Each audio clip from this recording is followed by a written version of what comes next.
साय सरकार का पहला बजट आ गया और ये बजट बहुत उम्मीदों से भरा है। कहा जा रहा है कि ये बजट छत्तीसगढ़ के नई दिशा देने के लिहाज से मील का पत्थर है। 5 साल के अंदर अर्थव्यवस्था को दोगुना करने का सपना देखा गया है। इस बजट में हर क्षेत्र में जबरदस्त इजाफा किया गया है, लेकिन उसी के साथ कांग्रेस ने सवाल भी उठाए हैं। इस बजट को लेकर यूं तो कमियां निकालना बहुत मुश्किल है, लेकिन फिर भी विपक्ष का जो काम है कांग्रेस ने उसे बखूबी कर दिया है। वो 3 सवाल जो कांग्रेस को आने वाले दिनों में परेशान कर सकते हैं, वो कौन से 3 सवाल हैं जो इस बजट में कमियों के तौर पर उन्होंने गिनाए हैं, वो आपको एक एक कर बताते हैं और फिर आप बताइए कि क्या ये सवाल सही हैं। सबसे पहला सवाल यह है कि इस पूरे बजट में कहीं भी गैस सिलेंडर को सब्सिडाइज रेट पर देने का प्रावधान नहीं है।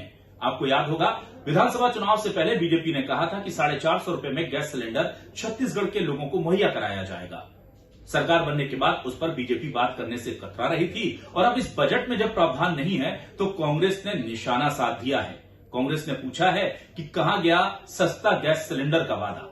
इसके अलावा आपको यह भी याद होगा कि राम वन गमन पथ को लेकर जैसे ही सरकार बनी थी, संस्कृति मंत्री बृजमोहन अग्रवाल बड़े मुखर हुए थे और कहा था कि हम चाहे वो कौशल्या माता मंदिर के सामने लगी राम की विकृत प्रतिमा हो, उसे तोड़कर नई बनाएंगे या फिर दूसरे स्थानों के चयन कर उन्हें राम वन पथगमन में जो कांग्रेस ने षड्यंत्र पूर्वक शामिल कर लिया है उसमें भी बदलाव लाएंगे।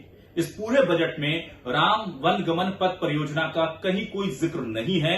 हां, इसके बदले में राम तीर्थ दर्शन योजना के लिए 32 करोड़ और 5 शक्तिपीठों के विकास के लिए 5 करोड़ का प्रावधान है। तो कहा जा रहा है कि मोदी के इच्छा के अनुसार इस बजट को मोल्ड कर दिया गया है या डाइवर्ट कर दिया गया है। तीसरी बात अगर की जाए तो वो आ जाती है इस पूरे बजट में मिलेट यानी कि मोटे अनाज को लेकर पिछली सरकार जो कामकाज कर रही थी उसमें उसे आगे नहीं बढ़ाया गया है, उसको तवज्जो नहीं मिली है।